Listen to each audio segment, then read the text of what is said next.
what have we prioritized in a previous relationship that we don't prioritize in this relationship? Something we basically thought was important before, but we no longer think is important now in this relationship. I think it's what you've talked about a lot, and I'm sure many people have heard you say this, but the time quality thing.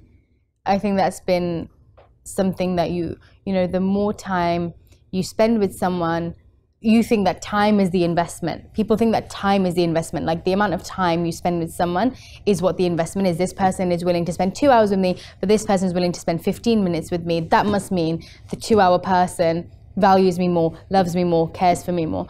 But what is the quality of those 2 hours? What is the quality of those 15 minutes? Makes such a difference. And I think, you know, I've just been so used to that concept that that's what I always, you know, related to this friend or this relationship. This person wants to spend the most amount of time with me. That must mean, you know, that person loves me more. And so I think that's something I've really changed, because you can feel so much more fueled from a 15-minute interaction with someone and loved with presence than you can with, you know, 2 hours of someone's distracted time. And that's something I'm still working on as a person, of being someone who's present. I think it's something I've really, you know, I've been up and down with it. There are different times where my mind can just, you know, go everywhere and do everything and not even be in the same room as everybody else that I'm in the room with. But I think it's something that I know I want to be working on, and something I want to be improving on. But I think that's a value that I have changed. I love that. I think I've talked about this a few times, but I do think it's important to keep reiterating. Like, I think I used to see romance very one way. I had a very singular view of what romance meant, which was like nice dinner, candlelight, flowers, movie, like that kind of very typical idea of what romance looks like. Or like Netflix and chill, where you're like snuggled up on the couch watching. Like, I think we all have these very basic views. Like, I had someone ask me the other day, they were like, you know, if I'm Netflix and chilling with someone, like we've gone beyond the first date phase of having a drink together, but now we're Netflix and chilling, like, but I don't feel chemistry. And I was like, you're not gonna feel chemistry Netflix and chilling. Yeah, just watching a movie. Just watching a TV show or a movie, like, you can't feel chemistry for someone doing that because it's such a basic activity. And I think our relationship, by almost chance, and I don't know how, but we kind of started on that foot of like, one of our first dates was Go Ape. Oh yeah. And Go Ape, for anyone who doesn't know what that is an assault course that's 80 feet up in the air. You know, we're like swinging from branch to branch. We're helping each other out. Like you got to see what scared me. I got to see what scared you. Like, there's just so much opportunity for chemistry there. And we would have very easily figured out if there wasn't any chemistry there.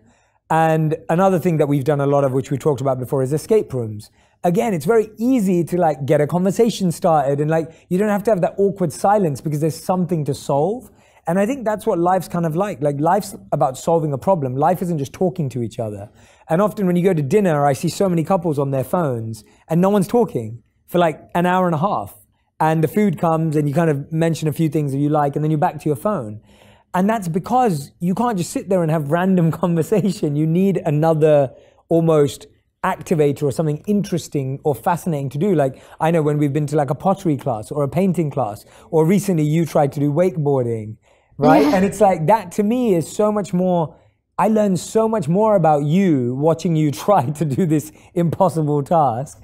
But an extreme sport, I might add. An extreme sport, which made you feel like you had whiplash the next day. Oh my God, I was in so much pain. Yeah, but it was like so fun watching you try something new, as opposed to like, if we just sat at the beach and had dinner, like it just goes to being the same. And I appreciate, by the way, like, we're tired at the end of the day, we do want to turn a show on, that's fine. But at least once a week, I think it's really important to go do something different. Something that builds. Yeah, something that builds, something where you're learning about someone, something where you get more curious, you laugh at each other, you laugh at yourself, something where you're both doing a new experience. Because I find that in my old relationships, I literally thought of love and romance as a very typical date night.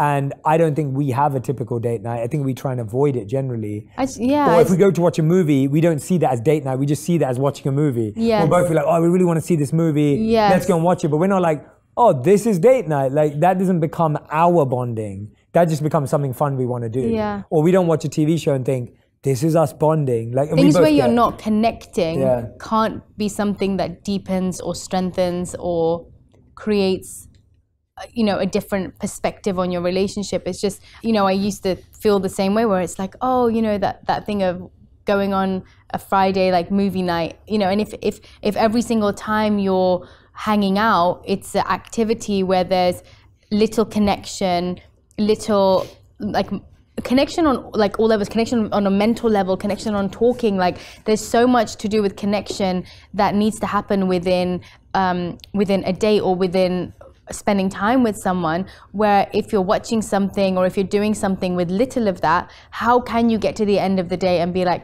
you know what, that was really good. I really felt like I connected with that person. Because really you're just sitting there together in the same space, but there's connection isn't, you know, that's a different type. That's not a deeper connection that you're building during that time. And again, I love going to watch movies and stuff, but I think I've learned, even if I want to get to know a friend, I won't ask her to come to watch a movie with me. That won't be the first time I'm spending with a girlfriend I'm trying to get to know. It will be, let's go work out together, let's go food shopping together. Like, it sounds so wrong, but something where we're able to connect on things, find out mutual things that we like or love, and you know, that's what really builds familiarity and a connection.